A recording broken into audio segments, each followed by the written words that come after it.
Добар ден, почитувани. Вие следите уште една нова Телма амбуланта. И овој петок емисијата ја реализираме во соработка со клиничката болница Жан Митрев. Денеска фокус ке ставиме на болестите на бубрезите. Што се тоа бубрежни цисти и дали нивната појава е причина за загриженост? Колку се чести карциномите на бубрезите и каква е манифестацијата на симптомите?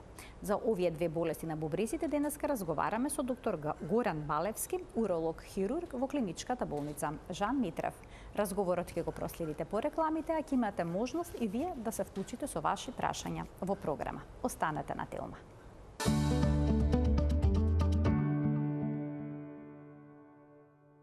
Во денешната Телма амбуланта зборуваме за ракот на бубрезите и бубрежните цисти со доктор Горан Балевски, уролог-хирург во клиничката болница Жан Митрев. Докторе, добре дојдовте во Телма амбуланта. Добре, најдови, благодарам на поканата. Колку често се јавува ракот на бубрезите? Па ракот на бубрезите е така и чести, не можам кажам дека е толку чест, меѓутоа со 1% од 3% вкупната корелација со сите карциноми, последниве години е доста чест и доста актуелен. Баш сега, од кога ме поканавте, ги отвора дневниците во клиниката Жан Митрев, во последните 2 месеци сме оперирали околу 6 карциноми на бубрек, што воопште не е мала работа. Сите биле високоинвазивни, значи веќе во напредната фаза, така да од тој 3% што е во вкупната популација, можам да кажам дека моментално некој голем пораст има на самиот на инциденца на карцинома на бубрек или рак на бубрек. Има ли објаснување науката зошто расте бројот на пациенти со Па веројатно е пораста на бубрезите? сите малигни болести воопшто во целата популација. Па и на овој карцином. И на овој карцином, како и на сите карциноми. Науката има објаснување, се вкупно начин на живот, загадувањето, сите начини на исхрана, сето тоа влијае на појавање на зголеманата инциденца на карцинома бубрек. Меѓутоа е добро што овие имаме нови диагностички процедури, операции кои што порано и ги немале, сега имаме одлична и апаратура, да речам, и диагностика, така да За навреме за да се навреме открие тоа е многу болеста. битно. Навреме се открие болеста. Дали ризик фактор е возрастна, односно дали почесто се јавува карцином на бубрези кај постари лица или пак има форми на овој рак што ги засега и децата? Значи за голема среќа ракот кај повозрастните се јавува после 40-та година од животот, во главно од 50 до 70 годишна од животот. Се тука од ова класификација постои еден многу лош карцином на бубрек или рак на бубрек. Тоа се јавува кај деца или новороденчина, тоа се нефробластоми кои се јавуваат од раѓањето до 3-4 година од животот. Така тоа се две различни скоро модалитети. Едниот е кај возрастните, а ова кај децата е сосема друга тип на карцином или рак или тумор на бубрекот. А кај возрастните, дали обично се открива болеста во почетна фаза, сега бидејќи има нови техники на диагностицирање на болеста или како и некогаш во понапредна фаза, бидејќи се инвазивни, споменавте дел од нив? Па видите, ние обично хирурзиве карциномо на бубрек го викаме интернистичка болест, бидејќи тие пациенти нас не доаѓаат од нефролошките центри, од интернистичките центри. Што е карактеристично за овој тумор или рак на бубрек? Тој се открива случајно. Значи нема бурна симптоматологија. За разлика например од калкулоза, која што има бурна симптоматологија со болки, со печени, ракот на бубрек, значи почнува доста подмолно. Може да има сосема благи болки, меѓутоа тие се откриени дури до 50% случаевите со рак на бубрек се откриени на случајни наводи. За разлика од порано се има добро што ехосонографски апарат и малте не има секоја ординација и се добро обучени лекарите во цела Македонија да ги имали промени, да ги диагностицираат и да ги праќаат кај нас за дополнителни исследувања. Докторе, дава карциномот на бубрезите некаква болка специфична, карактеристична? Нема никаква? Па не мора да значи ки може да има обична тупа болка само во лумбалните или пределите кај што се позади, кај што се бубрезите.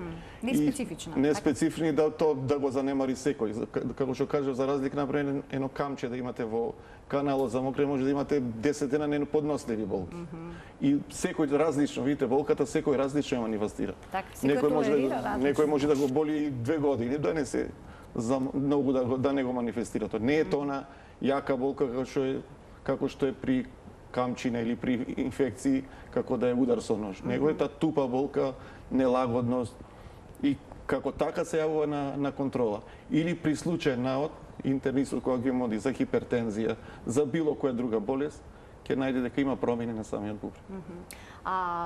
Значи, зборуваме сега за овие причини кои што можат да доведат, уште малку ќе се задржиме на карцином на бубрезите. Дали кај лица кај кои што постои проблем со бубрегот, кои што се на диализа, може да се јави карцином на бубрезите, односно дали претходно некоја состојба води кон Сигурно дека води, значи она што викаме ние дека ако оди пациент на бубрек, не му работат бубрезите или не може да направи никакви проблеми, тоа не е точно. Значи напротив, луѓето што одат на диализа имат изголемени шанси од појава на карцином на бубрек, без разлика тие што се на хронична бубрежна инсуфициенција и на третман на хемодиализа. Друга исто голема причина е хипертензија, злоупотреба на аналгетици, пушење. Значи, исто така еден голем причинител за појава на карциномите на бубрек. Значи, хипертензијата ја оштетува функцијата на бубрезите, но истовремено може да биде ризик фактор и да доведе до појава на рак на бубрегот. Може да биде како причинител за појава на рак на бубрек. Па од друга страна, само и од покачување на притисокот, го тера човекот да оди побрзо кај интернистот. И затоа реков, овој рачунаме ние хирурзиве како интернистичка болест, кај што ние сме крајниот екзекутор. А кога ќе се оштети функцијата на бубрегот поради покачениот крвен притисок и кога ќе се јави карцином на бубрегот, ќе има ли крв во урината? Крвта не е во главните симптоми, меѓутоа не мора да биде доминантен. Значи од она триада кај што е болка, хематурија, температура, хематуријата е доминантен симптом. Значи тоа што прв пат се јавува кај нас пациентот. Бидејќи сите хематури, сите мокрени на крв, да не биде хематурија, значи повеќе медицински, сите мокрени на крв доаѓаат кај уролог. Тие прв пат доаѓаат кај нас како крв во мокрачата. И тоа што почнуваат сите дијагностички постапки за да откриеме од каде е таа крв во урината. Меѓутоа не мора да значи дека самиот карцином ќе даде директно крв во урината. Обично крв во урината даваат туморите на бубрек кои што се во пиелонскиот дел, во уретерите, тоест поинаков тип на карцином на бубрек. Значи, мистоположбата и типот на карциномот е поврзан со присуството или отсуството на крв во урината, а може крвта во урината да биде прикриена, односно да не се гледа, да биде минимална? Може да биде како микрохематурија, обично во лабораторија да се отчита неколку зголемен број на еритроцити, што во суштина и не мора да значи како доминантен симптом, затоа што и до 10-15 еритроцити кај при поголем напор бубрегот знае да пропушти, викаме ние тоа, или војничка она хематурија што викаме при напор, при пешадиски, при трчање може да пропушти по некој еритроцит, меѓутоа секој еритроцит во мокрачата треба озбилно се свата. Порано се сметаше дека ова форма на карцинома е исклучително наследна. Па дали е променет тој став?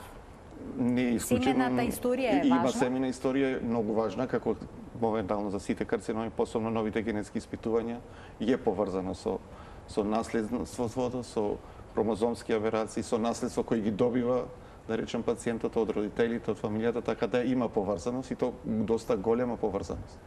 Споменавте дека на ехо преглед многу често карциномот на бубрегот е случаен наод. Но откако ќе се забележат некакви сомнителни промени, се прават ли некои дополнителни испитувања за да се потврди дијагнозата? Видите, по мене, значи и ние тука грешиме. Прво се прегледува пациентот физикален преглед, она што не учеле. Јас паѓам во групата на постари уролози, со преку околу 30 годишни работно искуство во урологија. Најбитен треба да го прегледаме пациентот. Тој преглед значи дека треба да се стави и рака и на стомакот и на лумбалниот дел да се испипа до втор после тој физикален преглед и разговор е ехосонографија како втор најбитен и најлесен и неинвазивен преглед, кој што може секој интернист, уролог, па имаме ние и одлични специјалисти по општа медицина кои знаат перфектно да ви направат ехо преглед. Ако и мало е сумњиво, тоа што ја доаѓаат кај нас и продолжуваме после тоа со компјутери, магнети, ако има некои недокажани карварија на цистоскоп и останати инвазивни, поскапи, потешки инвазивни дијагностички процедури. Меѓутоа ехо прегледот е доминантен и најлесен и најноставен и најевтин. Постои ли некој маркер, тумор маркер, карактеристичен, специфичен за оваа За болест? жалост немаме некој маркер како што имаме кај простата, например ПСА, или немаме специфичен маркер кај бубрегот, кај што ќе му кажем ако е покачен, вие имате големи шанси, таква работа не постои. Значи тоа тумор маркерот Како некој маркер кој што е достапен за сите или кој што општ маркер да речеме? Мене тоа не ми значи многу, тој општ маркер не мора да значи дека имате тумор на бубрег. Потребно ли е се направи биопсија да се види ткивото на бубрегот за да се издиагностицира или доволни се По мене значи магнетната резонанца или компјутерската томографија? Ако ехото е докажано, ако компјутерот е јасен, ако се гледа пробив на капсулата, секоја боцкање или дополнително, јас не ги прифаќам. Тоа сум викаме ние хирурзиве, може да ми направи многу поголеми проблеми биопсијата него самата операција. Така да сега операциите и оперативните техники на бубрезите се спаѓаат во релативно не знаат колку комплицирани операции мора да кажам. И што се презема откако ќе биде бубрегот зафатен со некаков карцином, ќе се отстрани целиот, се отстранува дел, како изгледа, како се лекува? Значи многу е битно да се процени состојбата. Значи по мене многу ми е кога ќе докажам дека има пациентот карцином на бубрег, јас тој бубрег да кажам веќе го заборавам, го гледам здравиот бубрег. Значи морам да направам од другата страна проценка функционална на другиот бубрег, за да знам кој тип на операција да го направам на бубрегот што е заболен, што има карцином. Значи зависи од функцијата на другиот бубрег, Многу од зависи здравиот. затоа што зависи дали е туморот големината и место-положбата. А ако се туморот помал, тоаш може да се направи од некои операции кај што може да се сочува функцијата на бубрегот и да се отстрани парцијално, значи еден дел од бубрегот кај што нема карцином и тој да остане. Меѓутоа ако другиот бубрег е добар, обично ние таа страна кај што е карциномот сме порадикални. А ако нема друг бубрег, значи има само единствен бубрег, тоа правиме презервирачки операции, да ја сочуваме функцијата на тој бубрег, значи да имаме околу 1/3, за да пациентот не оди на диализа. Затоа што и диализата после операција на бубрег е голем Така веќе споменавте. И стресно и и ризик. обтоварување и ризики. Повторно за рак на бубрегот? Не само за рак, квалитетот на живот е многу битен. Да, многу е тежок животот со диализа. Многу е тежок животот со диализа и тоа си е веќе сосема друга оптовареност и на пациентот, и на фамилијата, и на целиот здравствен систем. Колку често оној здрав бубрег може исто така да развие карцином? Значи, скоро никогаш карциномот од едната страна, обично луѓето ме прашуваат дали од левиот може да ми се префали на десниот, меѓутоа карциномот на бубрег не метастазира. Така, од досегашно искуство, дали 23 пациенти сум имал да имаат прво бубрег, карцином на бубрег на едниот бубрег, па после 5-6 месеци сосема независен тој бубрег. Тие не се поврзани со друг на другиот бубрег. Тоа се многу ретки работи да добие малигна болест на двата бубрега. Споменавте дека не метастазира, нема потреба да се прават, да речеме, рентген снимки на бели дробови за да се забележи. Не, тој метастазира, тој то доста метастазира, меѓутоа немате не на другиот бубрег, најповеќе метастазира во белите дробови. Така. И во коските. Са има бубрегот една карактеристика да тие ги викаме бизарни метастази. Тоа бил најадекватен македонски превод кај што може да даде метастажа кај што не дава ни еден друг орган заради позади окото, на увото, на некои места кај што неспецифични места и тука на рамо сум видел на пример и така да дојде пациентот да би лекуван од промени на рамото, да има метастаза од карцином на бубрег во самиот рамен зглоб. Така да тоа е многу специфика за бубрегот. Тие се оддалечени кои одат по крвните садови бубрег. Двата бубрези се изразито васкуларизирани, пошто тие треба да Значи имат многу крвни садови. Значи еден крвен сад или еден крвен сад кој го рани бубрегот има околу 600 мл проток во минута. Значи двата бубрега имаат литар и 200 мл проток во минута. Значи тие за 4 минути целава крв од човекот треба да изфилтрираат. Само за 4 минути. Толку тие работат, значи тие се оптоварени органи. И низ тие крвни садови, тие се големи крвни садови кои излегуваат директно од главното стебло од аортата, може да метастазира на милиони начини целото тело. бидејќи преку крвта всушност Преку се крвта има пренесуваат висока оние- васкуларизација. Сад тие се типични оние онколошки поставки, крвно, ливно, директно да метастазира. А хемотерапија имаат потреба да примаат пациентите? Пациентите после нашата интервенција примаат имунотерапија, кој тип и како ќе продолжи на тамошно порано многу ретко, не ни постоеше. Меѓутоа последните години тие ги праќаме на кај онколози и многу е добро во тимот да имате и нефролог и онколог, значи хирург и онкологот е многу битен во целата постапка на лекување кај малигните болести. И тој ги дава, да речам, главните насоки и главните смерници како треба ние да постапиме, бидејќи ние пациентот го лекуваме како цела единка, не само како карцином на бубрек. Треба да се согледаат сите други работи, сите други состојби. Споминавте дека не секогаш радикално го отстранувате ткивото од зафатениот бубрек со карцином. Може ли, доколку не се отстрани доволно, ако останат некакви клетки, повторно да се развие овој малиген проблем? Видите, тоа е на проценка оперираниот сепак бубрек? на хирургот, значи кога прави парцијална или така што треба да се сочува функцијата на тој бубрек, многу е битно долниот дел, значи резната линија да биде во здраво. Значи све тоа што вадиме оди на патолог кој што ги кажува на тамошните смерници, ако вие местото каде што сечите со скалперот има клетки карциномски, тогаш не е тоа добро. Значи тоа сепак останува до проценката на самиот хирург, искуството и установата во која работи. Што говори вашето искуство? Каков е процесот на закрепнување по операцијата на пациентите? Па пациенти релативно лесно закрепнуваат после операции на бубрек. Ако се прави обична радикална нефректомија, кај што се вади комплетно, значи релативно лесно закрепнуваат. Меѓутоа зависи исто каже во состојба на бубрекот од други коморбитети, значи дали има метастази.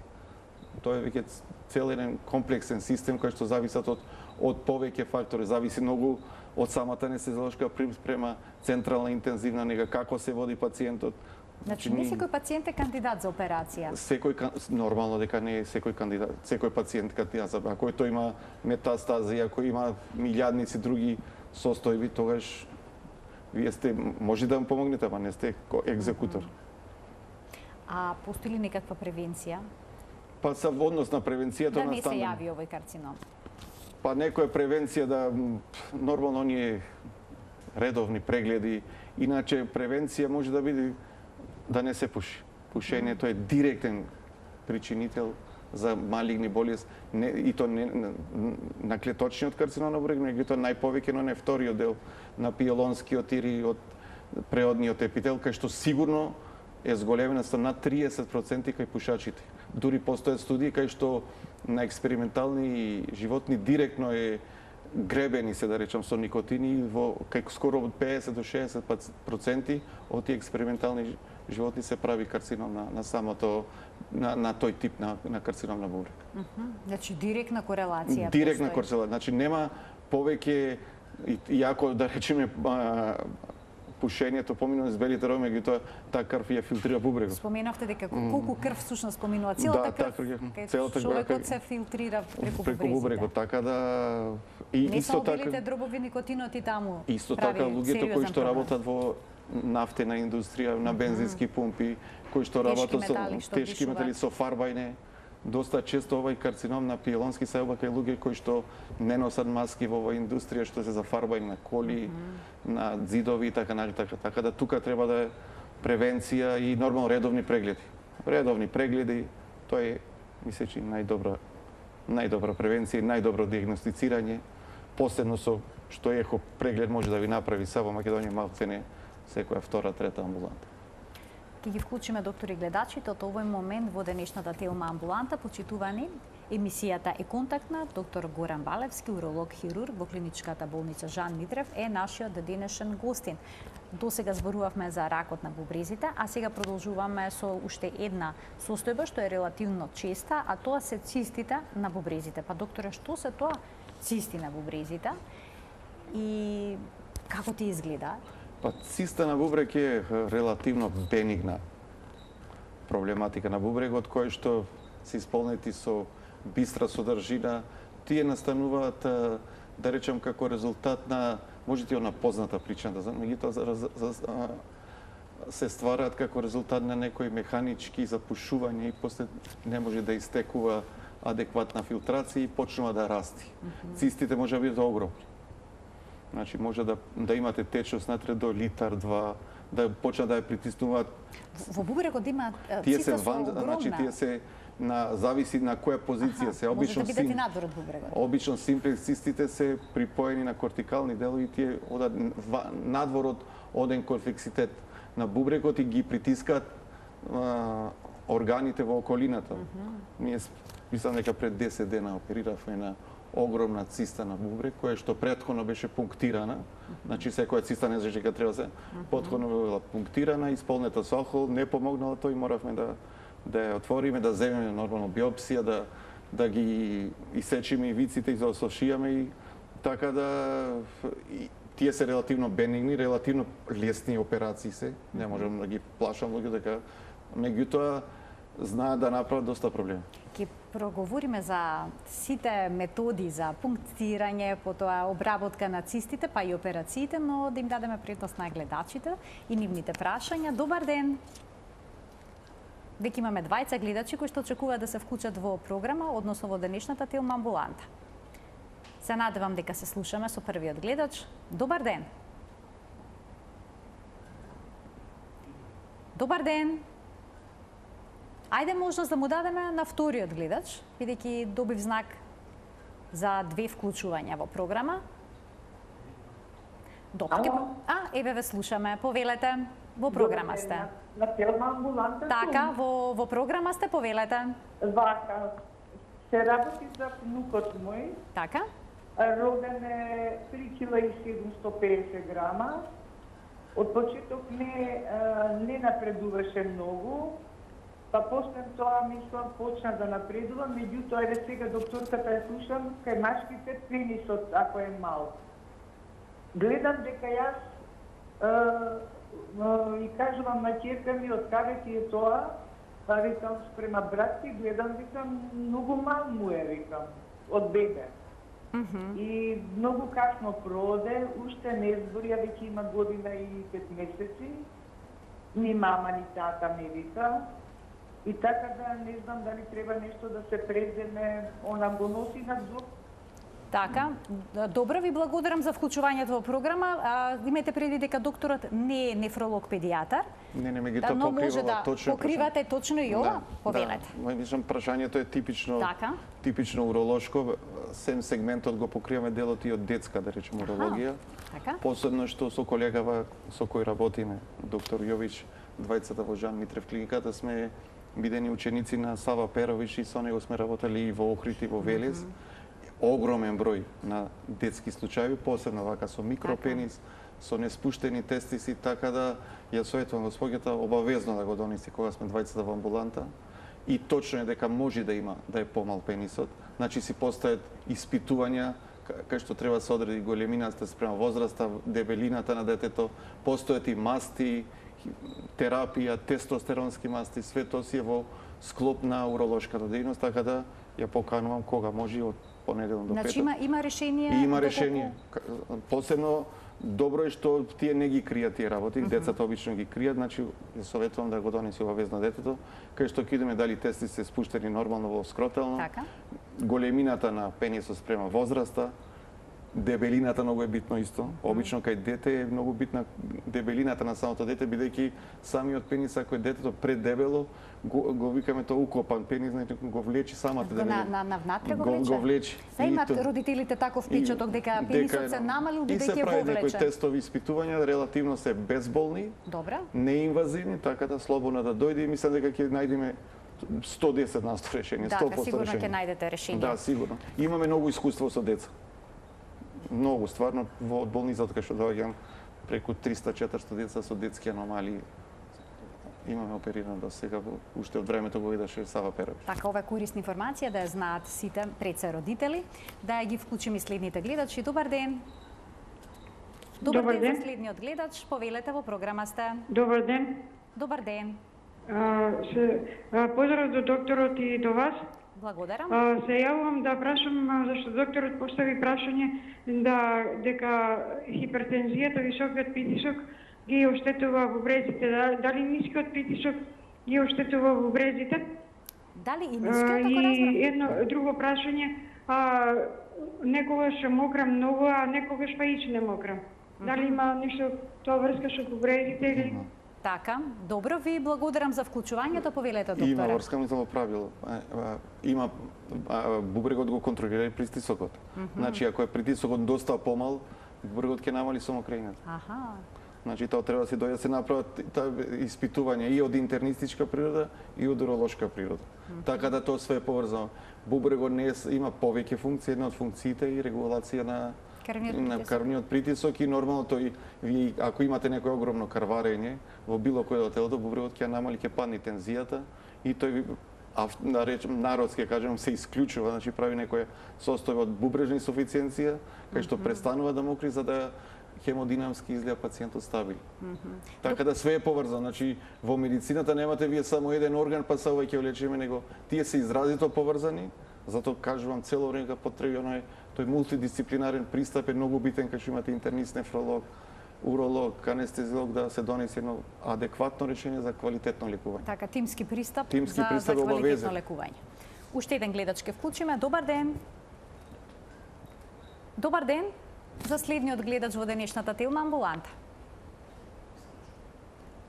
Дали го имаме гледачот се уште на линија? Не, се исклучил, добро. Продолжуваме понатаму. Докторе, дали во минатото се знаело за цистите на бубрезите како диагноза или пак диагностицирањето се појави во моментите кога се интензивира ехопрегледите? Се знаело сигурно за цистите на бубрегот порано, меѓутоа сега е тоа пофреквентно. Иначе за информација се оперирани цисти на бубрег одавно. Така да не можеме да кажеме дека ние како генерација почнавме и заврши па наишто нам. Меѓутоа сега имаме многу достапност од ехо компјутери, магнети, така да е доста пофреквентна. Порано се знаело. Видите, по старите уролози добро ги знаеле цистите на бубрег, добро оперирале. Ние и сега, кога ќе ми дојде на контрола, ви имате пациенти кои што се оперирани пред 30-40 години и јас стварно му честитам на тие уролози, безпрекорно се оперирани. Значи, хирургија на бубрезите во Македонија била на стварно завидно ниво. Значи, на огромно високо ниво однос на бивша Југославија во нова европската урологија. Така да постоеле стварно луѓе кои што ги работеле од професор, од Масин, па тие што се веќе да ги спомнам, што не се веќе ги оживите, меѓутоа ги знаеле тие цисти и ги работеле. Така да не можеме да кажеме дека со нас почнало од како се појавиле ехоапаратите. Неблагодарност према нашите учители. Така да но диагностиката сега е видите, тие циста на бубрег можете да диагностицирате тука на клупата ако имате искуство, тие биле доста искусни со прегледи со рака. Вие можете циста на бубрег да е толкава голема, значи толкава на малтене да и не треба човек да е доктор, него да гледа пациентот, ќе види кај едната страна, кај што седи бубрегот е како на бабрена. И тоа се оние огромни цисти на бубрег кои што може да биде до литар, две натре да има течност. Но тие може да бидат и мали? Може да бидат и мали, така да циста на бубрег е прашање дали кога треба да се оперира, како да се оперира и како да се третира. А диагностиката, ехото е златен стандард? Златен стандард. Јас, например, ако е мала циста, бистра содржина, не препорачам дополнителни, сигурен сум дека е циста.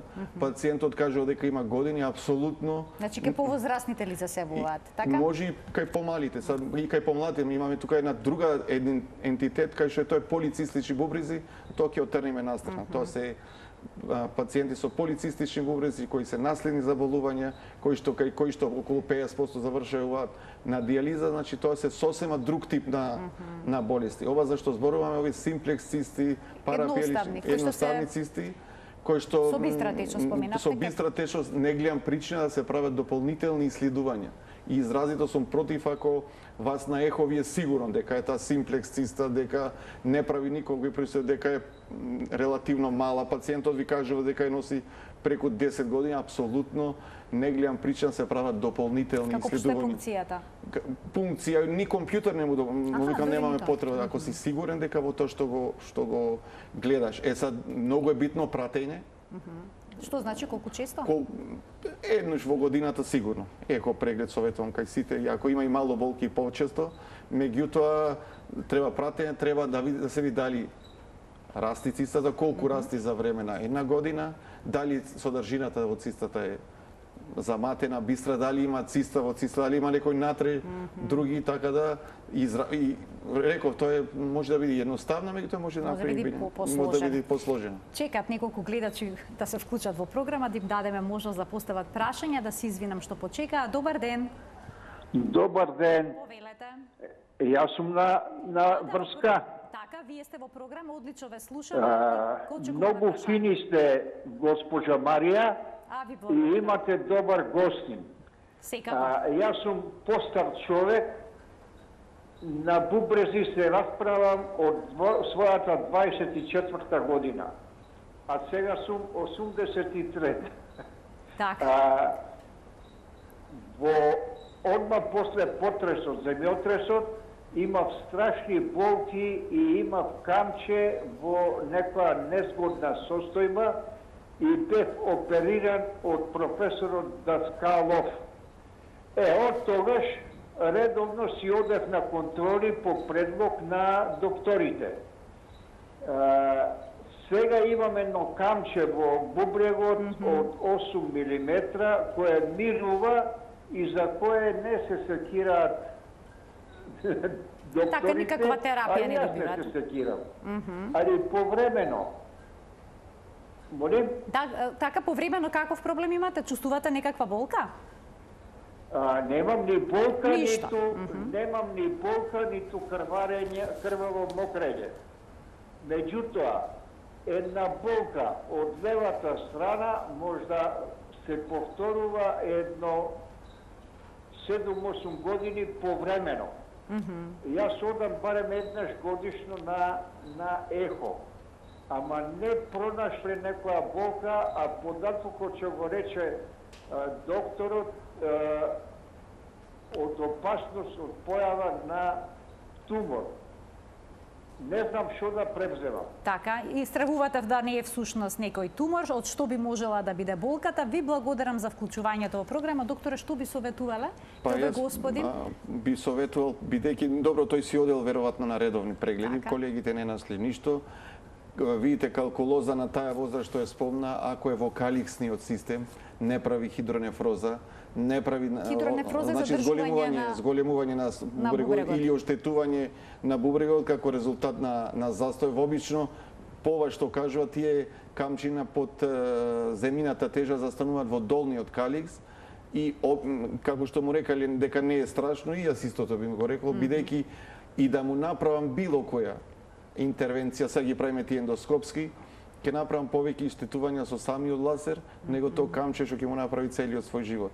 Едино му советувам да оди на редовни контроли, и тоа е тоа. Ако и мало на ехото не најде никаква причина, со оглед треба се свати годините, со оглед на неговите години, ако нема хидронефроза, нема промени, апсолутно со еден ехо преглед му е доволен да е сигурен дека нема да има никакви. А болката може да За потекнува болка од да друго место? може да потекнува, камчината даваат болки, како ова што кажува, даваат такви болки. Тој нема тупа болка, него понекогаш го фаќа и му поминува. Така да со некоја лесна терапија мислам дека ќе се стабилизира се тоа. Уште еден гледач ке вклучиме. Добар ден. Добар ден за следниот гледач. Добар ден. Во програма сте, ве слушаме. Добар ден. Поздрав. Ви благодарам. И до докторот и до вас. Едно прашање до докторот. Јас пред едно известно време имав проблеми нешто со бубрезите, кај интернист бев, ме пуштија на магнетна во Битола. Така. Во Битола ми најдоја едниот бубрек 45% да работи, другиот 54%. И друго ништо не ми има во извештајот напишано. Кога се вратив јас кај интернистот, кога ги виде резултатите, не знаеше што да ми кажи докторкава. Епа сега докторот го прашува, што може сето тоа да понеси? Така, ви благодарам за вклучувањето во програма. Повелете, докторе. Кај пациентката е веројатно правено или ДТП или ДМС, кај што тоа се испитувања, кај што ја кажуваат процентуално колку е функцијата на едниот и на другиот бубрек.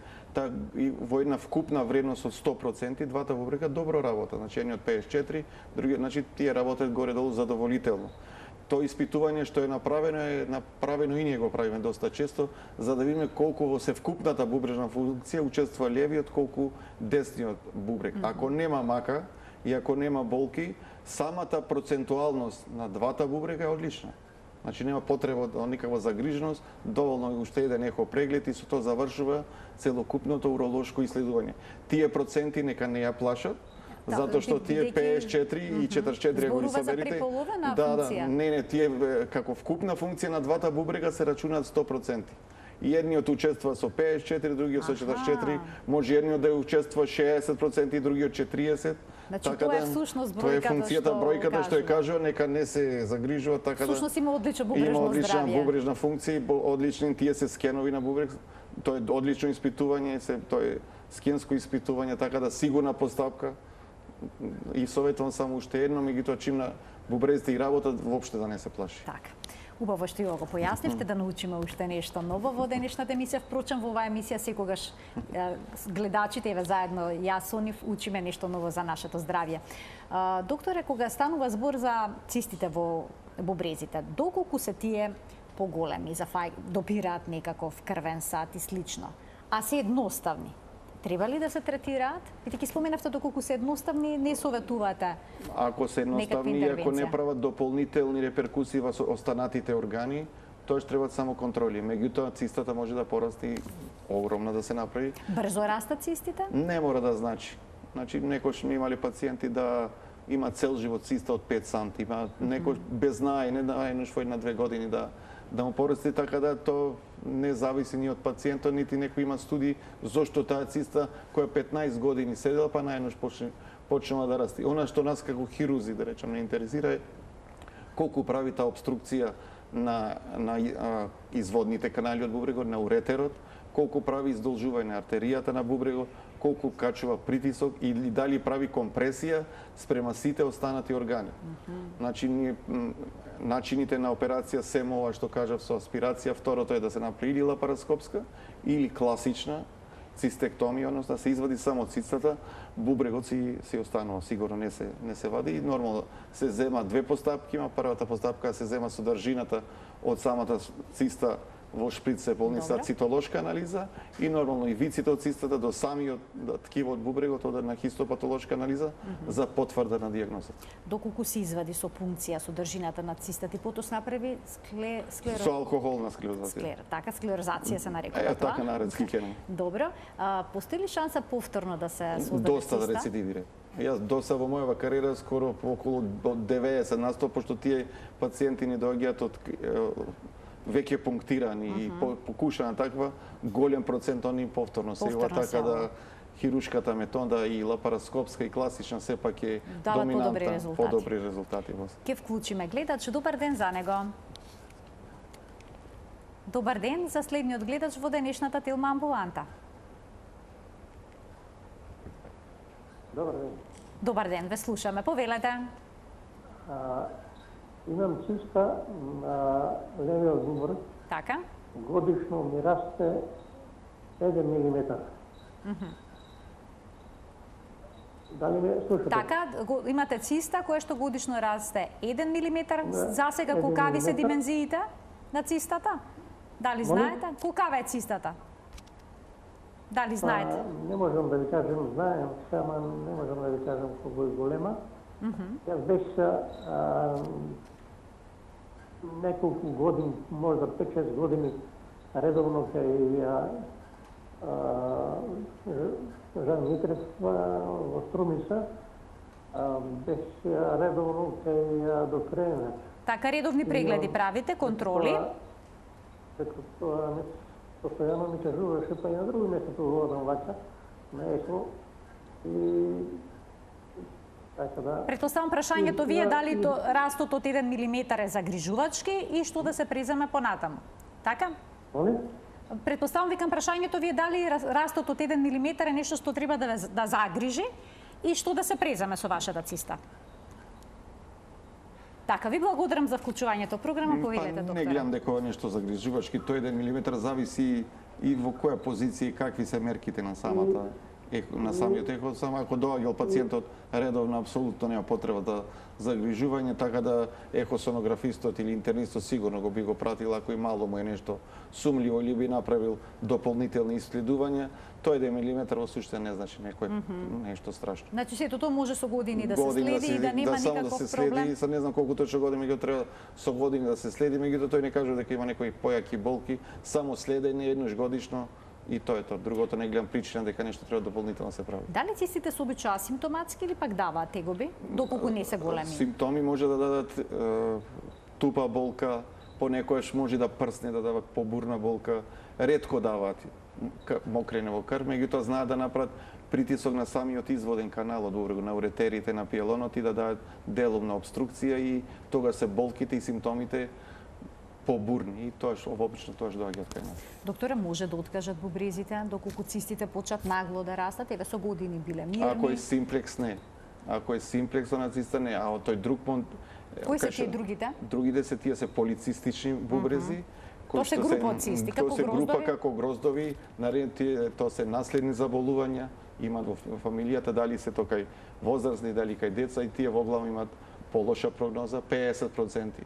Они ми завршуваат за диализа и вие ако ги прашате и во фамилија, ќе видите дека и родителите и потомството му е со таков тип на цисти, тие ретко се оперираат, само се контролираат. Аха, значи тие не може да се оперираат. Тие се мултицистична, полицистична болест, посебен ентитет е тој, тоа главно го водат нефролозите и тие ретко се оперираат, скоро, освен ако не направат големи инфекции, пиелонефрити, воспаленија, значи тоа е значи да биде озбилна. Тоа е полицистична бубрез може да се јави на другите органи, не само на бубрев, на црниот дроб и така натаму. Доктора, смеат тие да се пунктираат? Не. Не смеат да пунктираат? Тие се огромен број на цисти. Многу, како грозд, баш точно рековте, како грозд на самата кора од целиот може да се милиони такви во самиот бубрев. А кој почесто добива цисти на бубрезите, тие обичните? Симплекс, дали се тоа мажите или жените? Па не можам да кажам за точно кој добива, меѓутоа од ова што проверува во книгите пола некаде. И мене повеќе жени ми се чини дека имам оперирано, некој мажи со циста на бубрев. А операцијата, дали е сложена? Не, воопшто обично тоа е релативно едноставна операција без разлика дали се работи лапароскопски или она класично, обично се оди ретроперитонеално, значи не се отвора абдомена. Што значи тоа, ретроперитонеално? Од странично се пристапува на бубрегот, се вади само цистата, операцијата дали трае сат и пол максимум. Релативно добро се опаруваат, така да не е воопште тоа, и кај мене кога ќе дојде смакава релативно, доста едноставна операција кој што секој вролог не може да ви ја направи. Откако ќе се отстрани цистата по хируршки пат, постои можност да се обнови проблем? Може да се обнови проблем. Вие го вадите тоа што го гледа, дали натака ќе прави нови цисти, дали во глава место така што извадено не може да направи циста. Меѓутоа дали на други места ќе направи цисти, то стварно ниеден уролог, ниеден доктор не може да му предвиди. Така да и ако направи после 2-3 години, мислам апсолутно не може да го откривите операторот, тој е порасток на нова циста. Така да како натамошно после операција ќе се дали ќе прави нови цисти или не, то не може ретко кој не може да се предпостави. Доктор, јас ви благодарам многу за вашето денешно гостување, за сите убави појаснувања поврзани со темите за кои што говоревме. Благодарам на поканата. Почитувани, ова беше се во денешната емисија која што ја реализиравме во соработка со клиничката болница Жан Митрев. Ви благодарам за вниманието со кое што и денеска не следевте. Ви посакувам пријатен ден.